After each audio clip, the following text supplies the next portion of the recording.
I'm recording. All right. So welcome back. So how you doing, Harry? No, I'm doing all right. Yeah. So what do we? What you've been up to? There's a couple of things I actually wanted to ask you about. All right. Okay. Wanted to talk to you about. So we got some things. So first of all, so what's the deal with this vaccine? Oh, I don't know, man. What is the deal with this vaccine? Like, the deal with the vaccine is the same deal with the rest of the pandemic information, which is heavily politicized. The obviousness of the attempt to tightly constrain the discourse around the vaccine, you know, in places, you know, social media, twitter.com, etc. And it's really difficult to find good information. So that, I mean, from at a very coarse perspective, I mean, that's what I see with the vaccine. I hope some of the stuff is effective. It's not clear that it is. It's not clear that it isn't. You know, seeing things about the distribution, a lot of friction in the distribution to make sure things are, you know, equitable. Unfortunately, I think that means that everyone gets it more slowly, including the folks that they're trying to make sure get it early.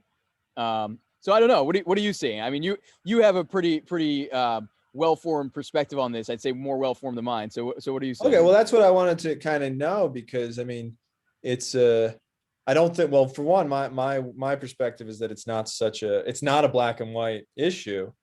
I don't think, you know, whereas, you know, so I wrote a few things and people started jumping down my throat about. Some people liked it a lot and agreed with it, and that's mostly why I put it out there, because I do think that. So what I wrote was that basically I wrote that people who are skeptical of the vaccine aren't crazy. That's essentially the gist of it, and that there's reasons to be skeptical, and there's good reasons to be skeptical. I'm not suggesting that the vaccine is bad, and I'm not saying that everybody should be skeptical, but the people who are skeptical have their reasons. And so this gets back to kind of the you know, they have their common sense that's telling them something doesn't smell right.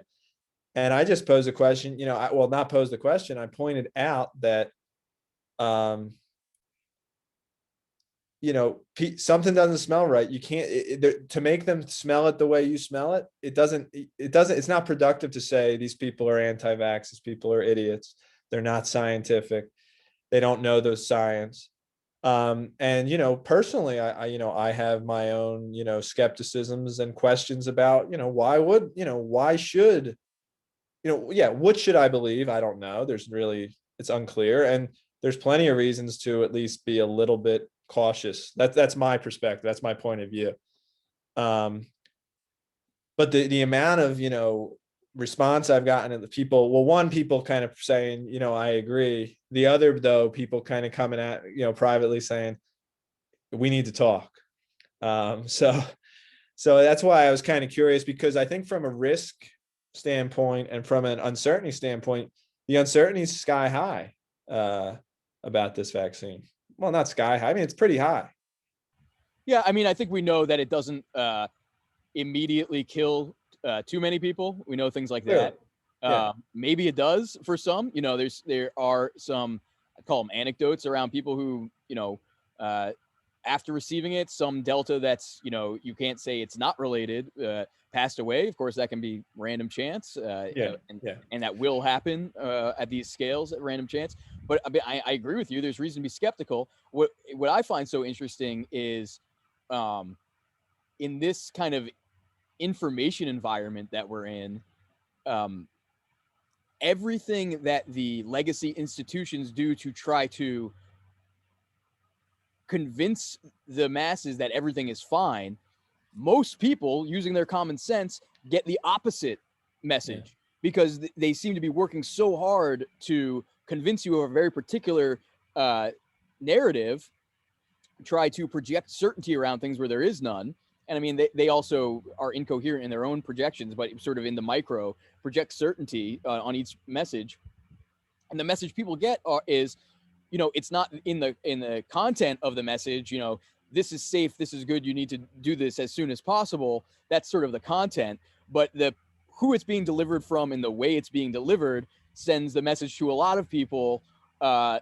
This is being forced really hard, and the fact that they're trying to prevent me from being skeptical, from asking questions, says that maybe I should be skeptical. Maybe I should be asking those questions. Otherwise, why would they be forcing it so much? You know, the results should speak for themselves. So, I mean, I'm perfectly with you that absolutely we should be skeptical. Um, and part of what's sad about our situation is that, well, we are injecting people with this vaccine, so our uncertainty should be reducing over time. But because of this, well, hyper-polarized environment, a lot of messaging, i.e. propaganda around things, there's no way to actually detect what's good information. You can't parse out the signal from the noise. And I just basically don't trust any information I don't get, that I can't kind of have multiple convergences of that information from independent sources. And mostly that means local information. So yeah, I mean, skeptical, that's certainly reasonable. Well, so here's my kind of what kind of prompted me to get on this was one. So what's the common sense approach, and why are people following that common sense approach? The common sense, so you're talking about the source of information. What data do we have to go off of? The data we have to go off of in terms of the misinformation is that we were told, don't wear the mask, you don't have risk of, there's no widespread risk of COVID. We were told all these things, which, later were turned around and they said, well, oh no, now you have to wear a mask. Not only that, this is all mandated, and this is kind of what actually, is real in some sense after we've had time. So the common sense person, just because you were wrong before doesn't mean you're wrong again. But the common sense person also says, you were wrong before, why shouldn't you be wrong again? You can be wrong. The possibility exists that you're very wrong. And exactly to the extent that you have to reverse yourself within time spans of weeks or months, or sometimes days. So right. So I mean, I know that you've kind of worked out in your work on what you call naive probabilism, kind of, how the layers of kind of thinking about uncertainty. And one of those layers, I don't remember exactly how you stacked it, but is, think about what is possible. Is it possible they're wrong? And obviously that possibility has been shown over and over again. So that's possible. That's within the realm of, or maybe plausible. I don't remember which. So yeah, I mean, yeah, common sense is operating on all of this context and sort of data and information, and it tells you that you can't simply outsource your decision making to the institutions that are attempting to have you outsource it. Yeah. So I mean, so the you talked about, so possible, plausible, probable. On what range is it? So I would say, well, it's certainly possible that they're wrong, and wrong in a very, bad way, very wrong. It's plausible and quite probable that they're wrong about something, right? I mean, there's just no way that and one of the reasons is, okay, they've gone through all these trials and that they've passed the trials. But there's just no substitute for time, right? I mean, you can't manufacture time in a lab. You got to wait for things to figure. And so there's always the long-term risks. And people say, well, what about the long-term risks of COVID? And that's true too. But there's always just that possibility. So here's where the second thing. So there's the common sense thing, which is, well, they were wrong before. Why wouldn't they be wrong again? Or what makes me confident that they're not wrong this time? And then there's so what kind of spawned all of this for me was I was talking to somebody, around the neighborhood, someone I don't know, and they were somehow, the topic of the vaccine comes up, and it's like neither one of us at first wanted to express skepticism in anything. But eventually somehow we came to the agreement that it was okay to talk about. And this person, not scientific, in any way, doesn't really know this stuff, but they said they didn't want to get it because they're 20 years old. And it's there's some studies out there that are saying that it's that it affects fertility. Okay. Now, I've been told by people I know who are, scientists or scientific people, that those arguments, that this fertility argument is kind of not well founded in some sense, but I haven't looked into that. I can't say whether it is or it isn't. But this person said something that was just perfectly reasonable. They said, I don't know about whether it affects fertility or not, but if there's a small chance that it does, and I'm 20 years old, I'm not worried about getting the virus. So, the trade-off, the trade-off just isn't there, right? So it just makes sense from the standpoint, from certain standpoint. And I think there's a lot of people doing that same, calculation, or that same logical, pattern. And, that's not being there addressed. certainly Yeah. is. Yeah, there certainly is. And I think, something very unfortunate is that that you needed with that person to kind of inspect or detect one another's willingness to have an open discussion that, as you say, is perfectly reasonable. There's absolutely nothing wrong with that young man's reasoning. And I've also seen that there are some studies and anecdotes around that idea, and I haven't dug into them either. But it's also said to me, hey, I'm not at the highest risk category for COVID. Um, we do plan to have more children. Why am I going to take that trade off? Oh, she's great. Thank you. Just about. She's kind of taking little tiny steps. Male ladies here. We live in Oh, nice. we live in a nice place where the male lady is very nice. Yeah, well, that's Asks about the family. that's good. Yeah, well, in this I case, can't wait. Few weeks here. Have a great night. few weeks till the spring, till the. Yeah, until we're chasing the baby around because she'll be walking. Oh, okay, yeah. So you Yeah. got what, about a year now? Is it? Or We're coming to a year soon here. Yep. Yeah, that's Yeah. So she's exciting. Yeah. she's kind of on the verge of walking and talking and all that stuff. So it's pretty wild. Yeah, no, that's nice. But no, I mean, Speaking of fertility. yeah, right. Well, I mean, this was something that it was just, it's the kind of thing that, yeah, if you can't, and also you were saying, so we had to somehow feel each other out and figure it out. And this was kind of interesting because, well, so it was actually in the, I was getting my hair cut. It's like being a Trump voter or something. Exactly. So I was getting my hair cut. I don't know. He's kind of wild, right? But I don't know. Yeah, right. You see what's going on? And so it's, but only makes the whole thing, only makes it kind of worse. And that, then you say, well, 50% of people don't want to get the vaccine. You say, what's going on? I can't understand it. I don't know anybody who doesn't want to get the vaccine. Right. No one has said that to me. Right. Yeah. And one person seemed like they were going to, and I made sure they didn't.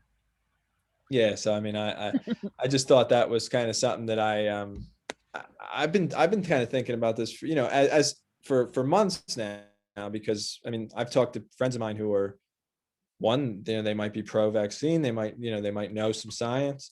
I've had others who they know science too. They did, they've worked in labs, and they are totally against it because they say, this thing is a new technology. That's one of the things that we've just completely pasted over at a societal level, is like, this is not just a new vaccine.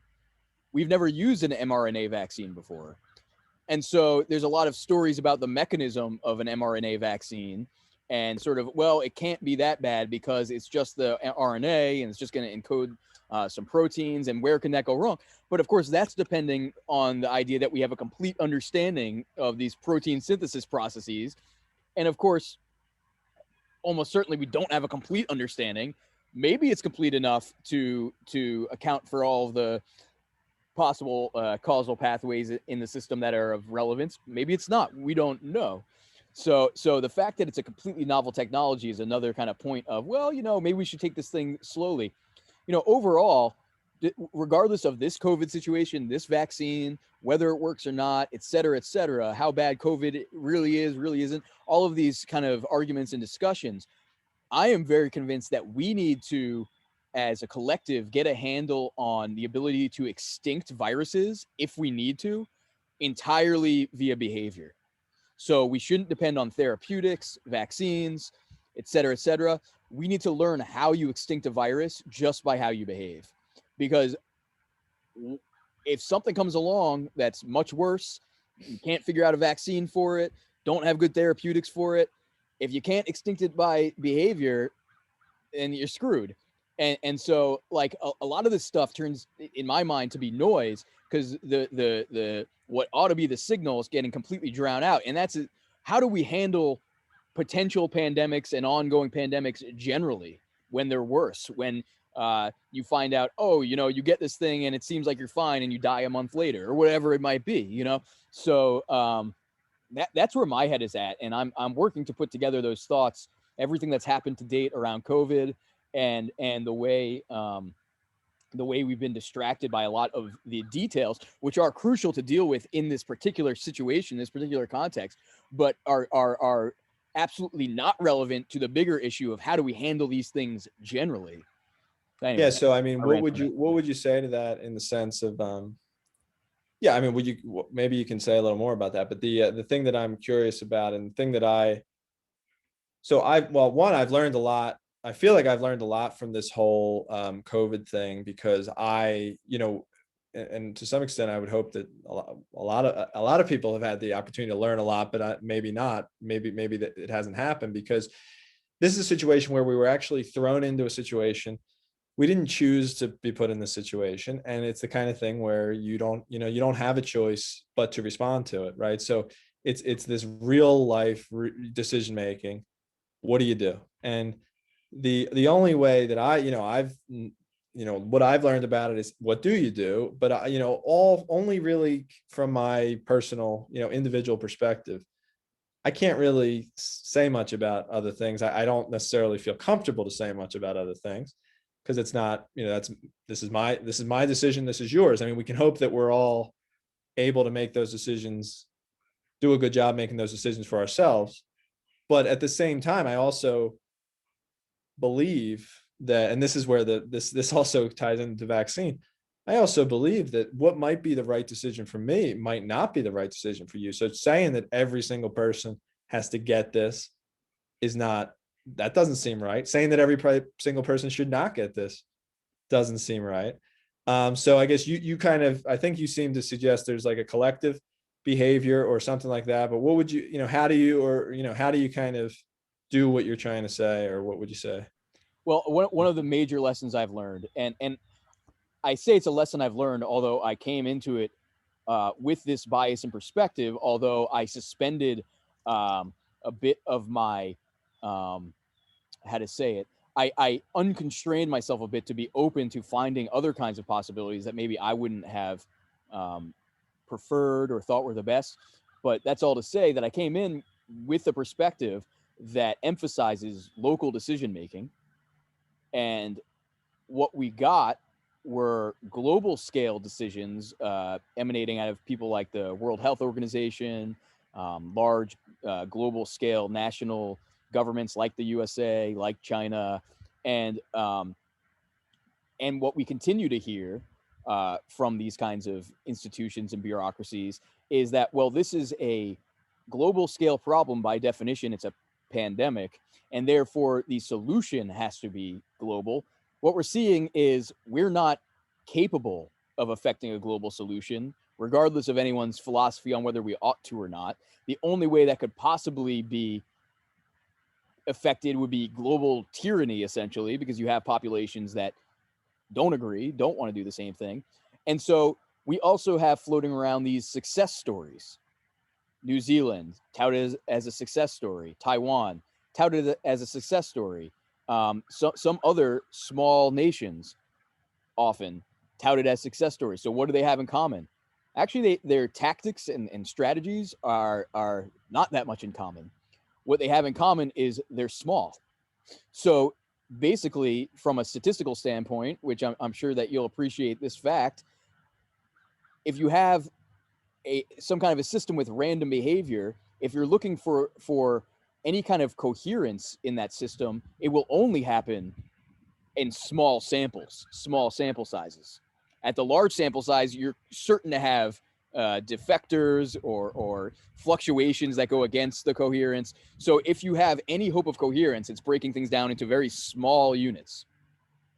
And so the exact opposite of global scale needs a global solution. It's actually that global scale needs a local solution. It needs locales to step up, basically own their own boundaries, treat their boundaries like biological cells, selective permeability, decide what flows in and what flows out with careful consideration.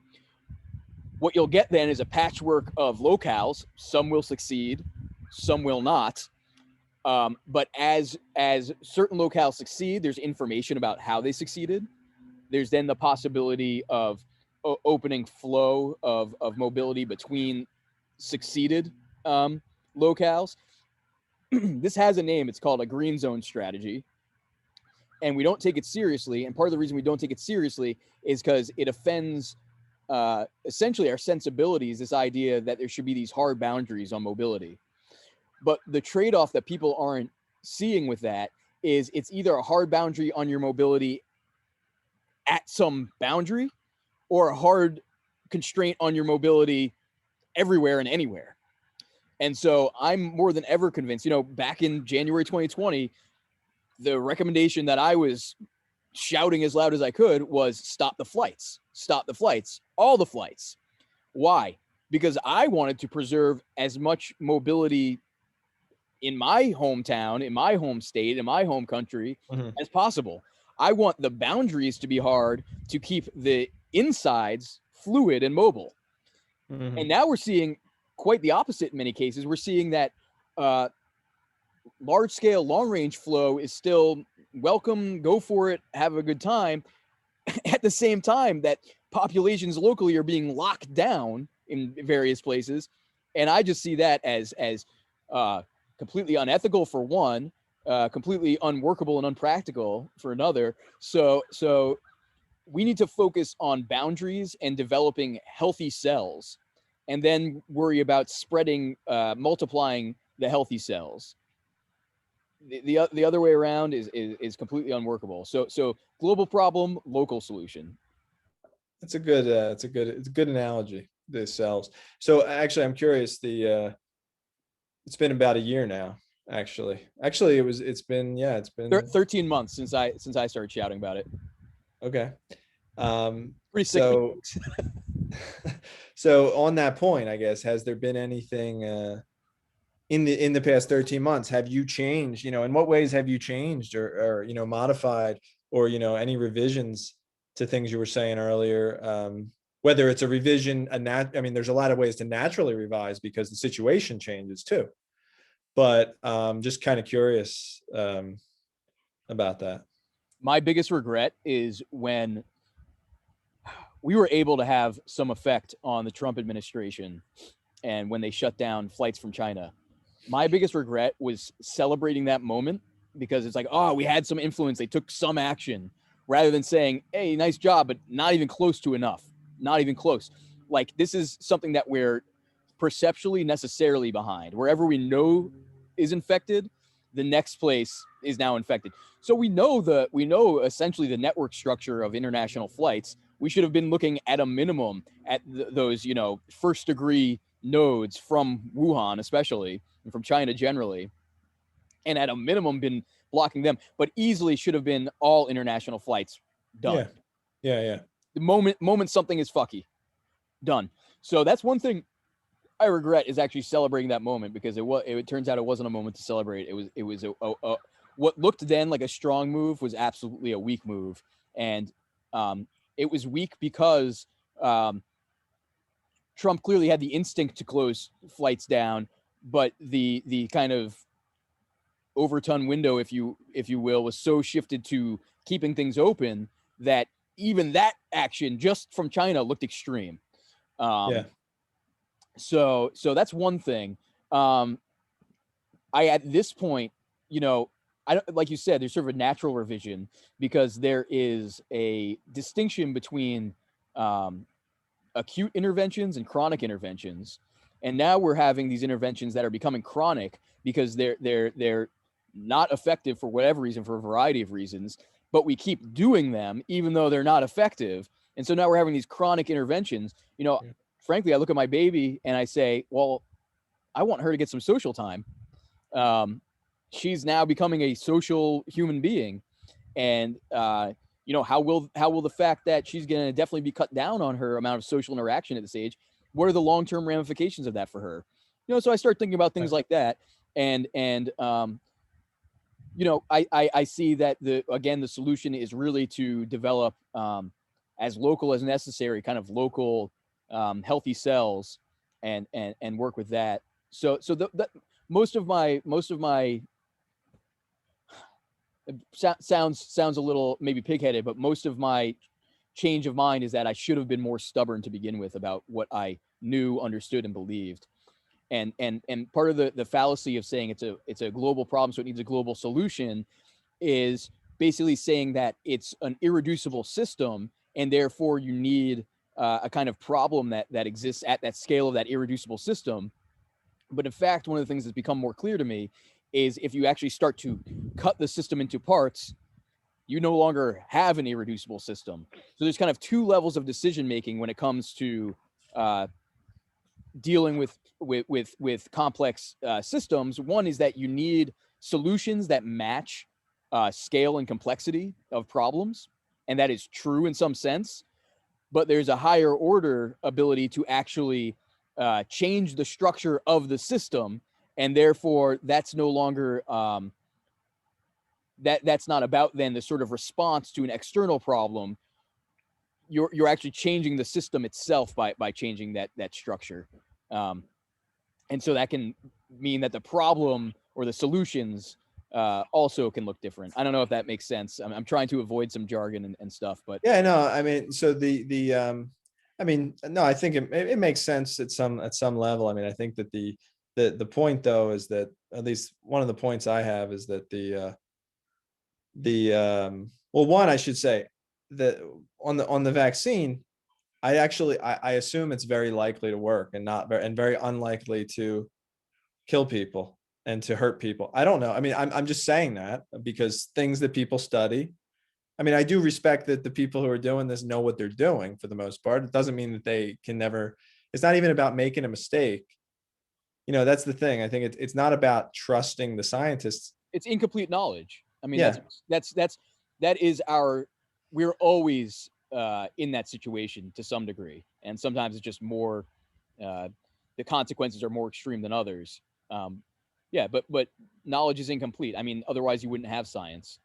Yeah, exactly. So, it has nothing to do with saying you don't trust them, you're anti-science, you're anti. I mean, it's actually not an anti-science position. It's a pro-science position. But it's to say that, yeah, we don't know. With all likelihood, things will work out just because, but that's not a rationale. That's not a good, decision-making process when the stakes get higher.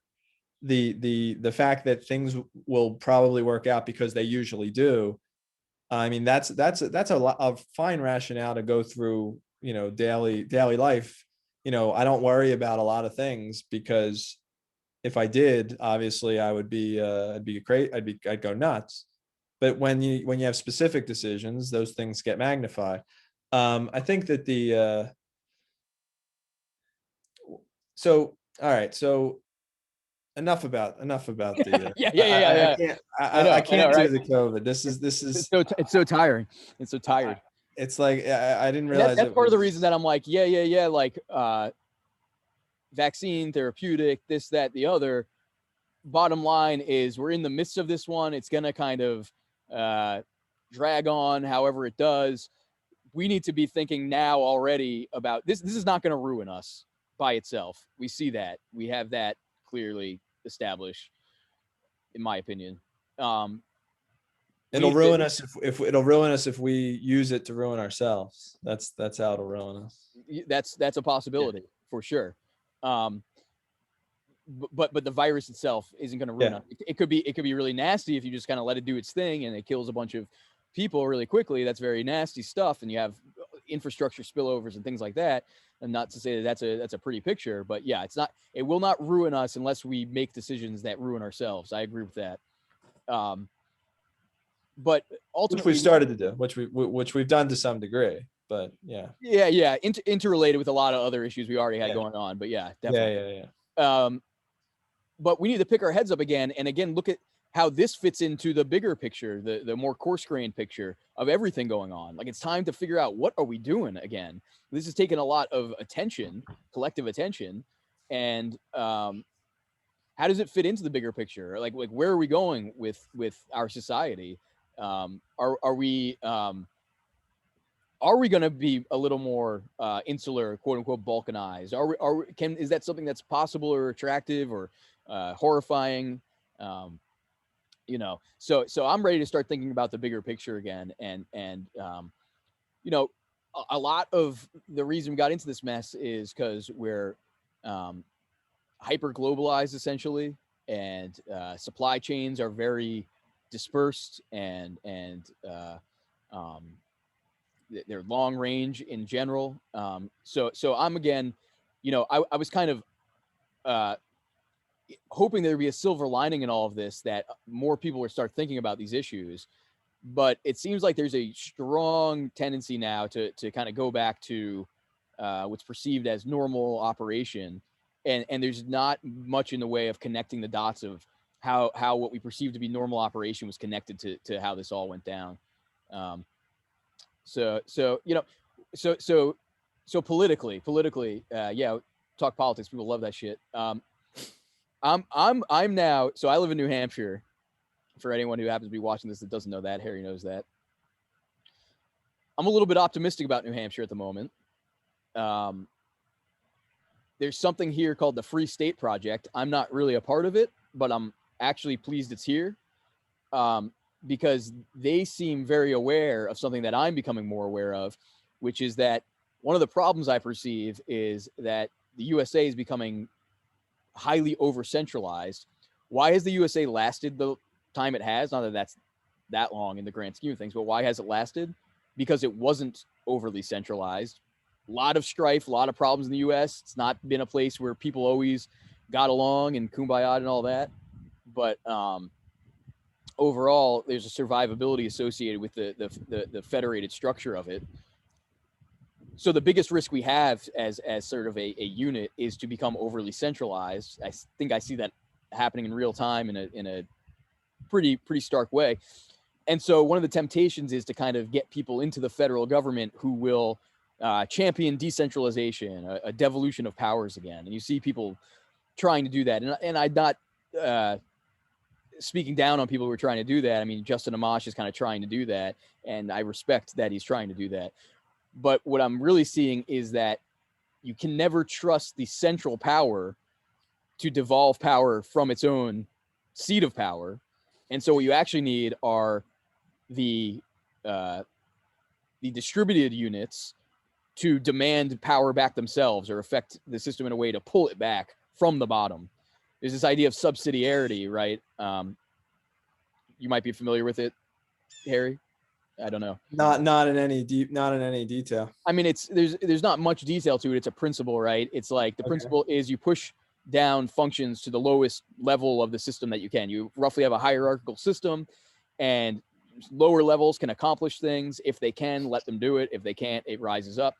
But even this perspective is kind of cast from the center out, or the top down. And what I'm finding out is that doesn't really work in a distributed political system. It might work in a more insulated system, like it comes from the Catholic Church.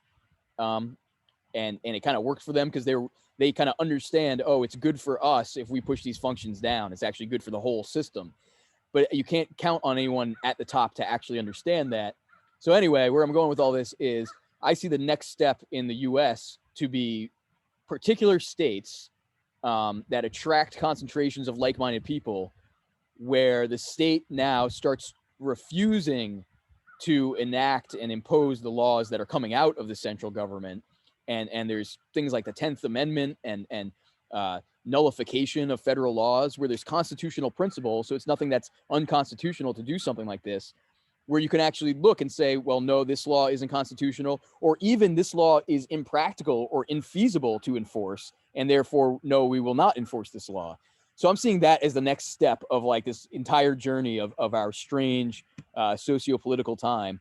And I'm happy to be in New Hampshire because there seems to be a pretty good concentration of people who see it similarly. And if you see it similarly and you happen to be watching this, come on up. Well, okay, well, that'll be interesting. I mean, I do think there's something.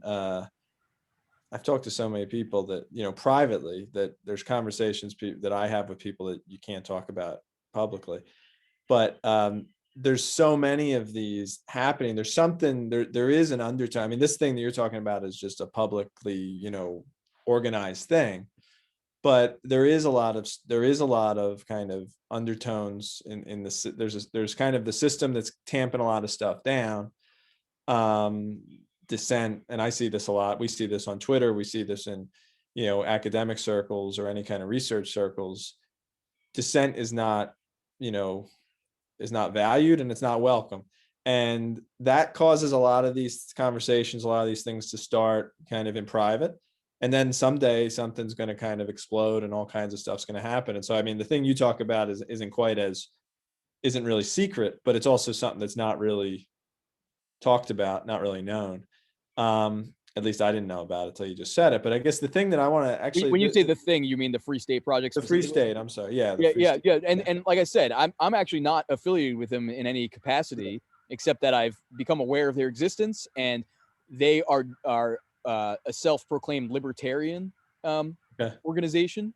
And the thing is, a lot of libertarians have, in the ideal of kind of places are fungible, everything's the market, have lost the sense that actually there are political borders, there are boundaries, and if you don't concentrate your efforts, then you're just too thinly spread to actually affect anything.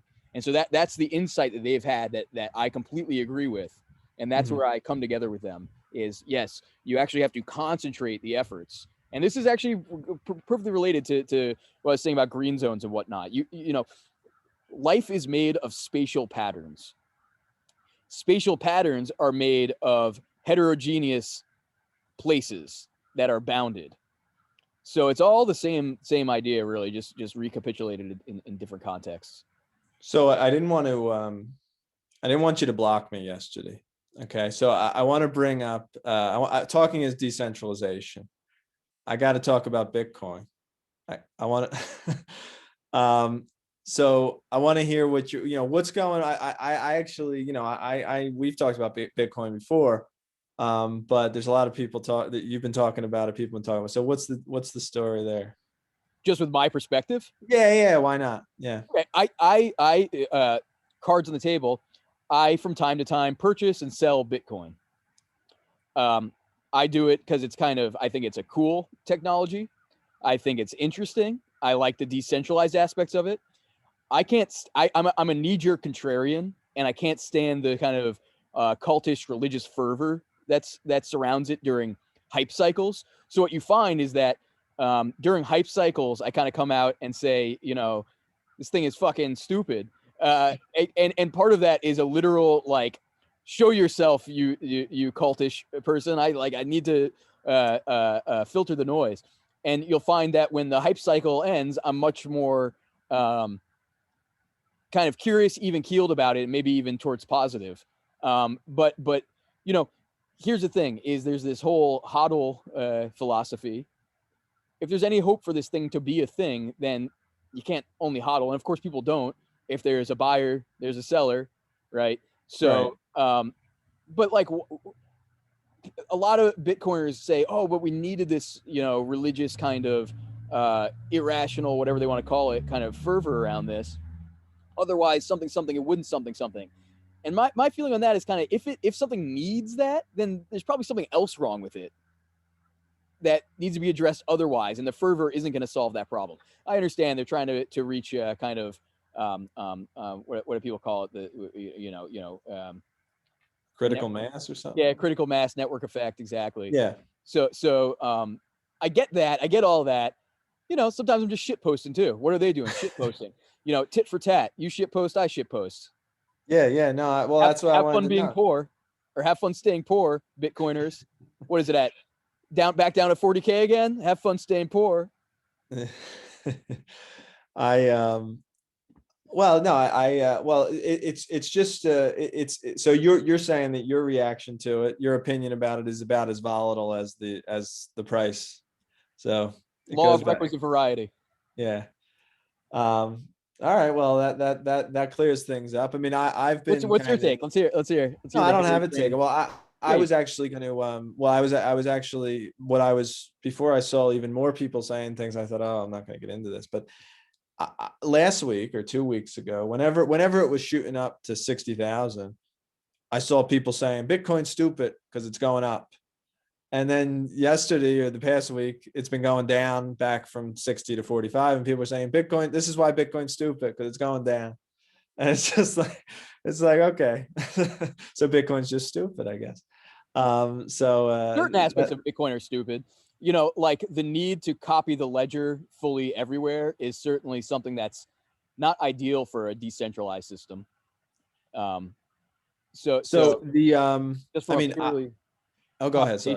just from a purely computational standpoint, the need for the entire history to be everywhere. I understand that that's part of the logic of its structure, Right. Right. but I don't know what all possible digital structures are, and hopefully there's one out there that can be a little more graceful with properties like that. You know, and there's also issues like, is a 51% attack possible? Yes. How much is concentrated in China right now? A lot. Like, it's not as immutable as the champions would have you believe.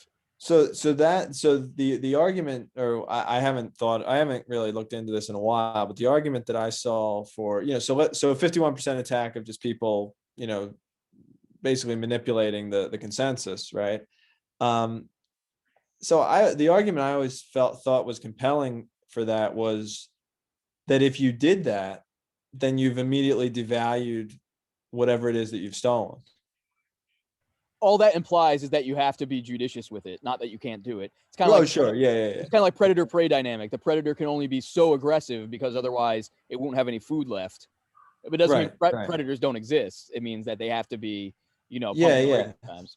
So I mean, I think it is an interesting, from a complexity standpoint, or an emergent standpoint. I mean, there's, I don't know, some kind of trust obviously has emerged, and I guess it still seems to be, it's still in that stage where it's not clear what it's. I mean, my thing, the hodl. Speaking of hodling, I mean, yeah, right now, I mean, I've bought Bitcoin, and I have transacted in Bitcoin occasionally when that was the only way to transact.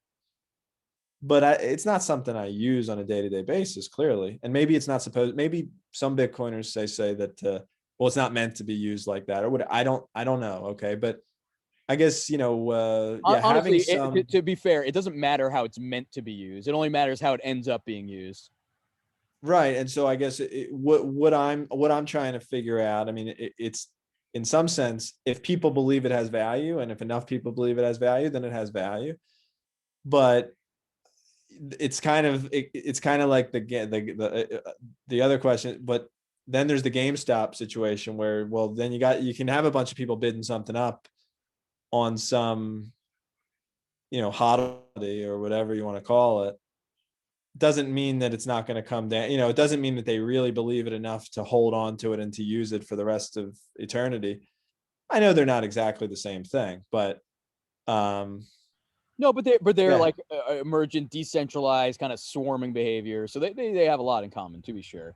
And like I said, like, I find Bitcoin mostly really interesting, but I also see that what's coming down the line is it has a success problem. A lot of the things that more libertarian-minded folks like about it, um, I think, will go away as it becomes more successful, more institutionally accepted, and then regulated. And yes, you can always, have your private key in your mind and all of that, and no one can take that from you. And I get all that.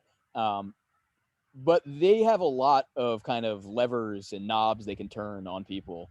And ultimately, it will be regulated. You might be able to skirt those regulations, not saying you can't.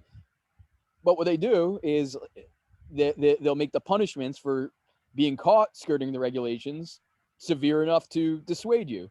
or to dissuade many. And so it's almost like this strange thing where the less successful it is, the more it does what they said it does. And the more successful it is, I think the less it will do what they said it was going to do, sort of solve all of humanity's problems. Yeah, I don't know. I mean, I don't have I don't know, but I'm curious. We'll see where it goes. I certainly wouldn't we mind. have some mutual friends who have some good kind of inter-institutional insight to how the institutions are thinking about this and what they're doing right now. And I listen carefully to those folks because they have conversations and meetings and all that kind of stuff that I'm not privy to directly, but I trust those people. It's not a trustless type of situation. I trust them, and I trust that they're telling me good information, and I'm sure that they are. And so, what the institutions see is, if this is nothing, we're still the institutions. If this is something, we want to make sure that we have our arms around this thing, and that's what they're. I'm not. It's like everything else. It's an evolutionary kind of arms race, but it's interesting. I'm enjoying it. Just because I say Bitcoin, the fact that I can say Bitcoin is stupid and generate such kind of visceral responses on Twitter is part of the fun, at least for me. Well, it definitely indicates that there's people. Well, people have strong opinions about it, right? Yeah, But on both sides. I guess that's kind of what I'm.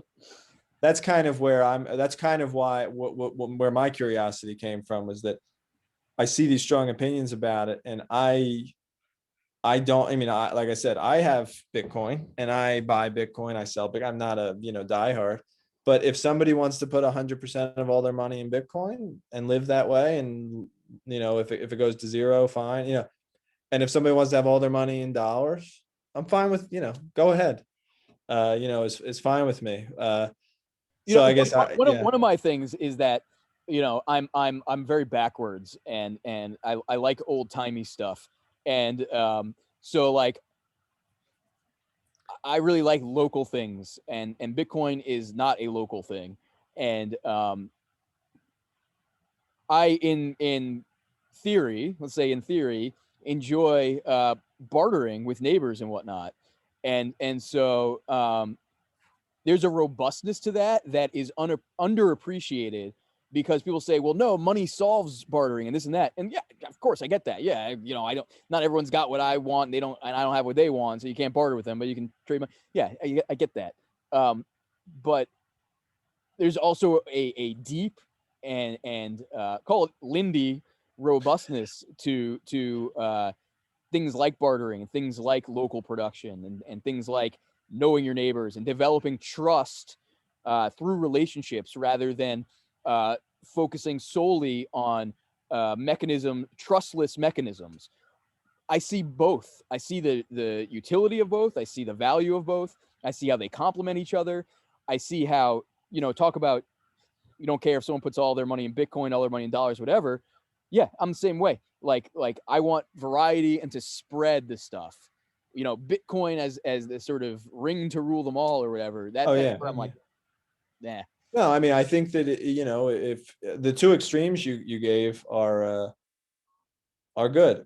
Actually, what we have is neither of those extremes. We have the centralized government with the the currency, but yeah, no, I agree with that. The if the people who believe in if enough people believe in Bitcoin, then it doesn't matter if not everybody has to adopt it. If enough people believe in it and use it, and that works for them, great. And that's ultimately going to be what it comes down to, right? If maybe have they hit the critical mass? Have they got? I don't know, right? But if there's actually true believers who see use in actually doing this and feel that that's what they want to do, then that's great. I actually do think it's great, because there's actually the existence of something that apparently has value it's actually fascinating if you really think about it, because it is. It was created out of it's absolutely something. It shows you that there is no necessary essence of value. There's no intrinsic essence necessarily. It's all relational. It's all emergent. It gets its value in those relationships, and that is fascinating. And that is one of the aspects that I really do enjoy, and it's fun to watch it and be a part of it.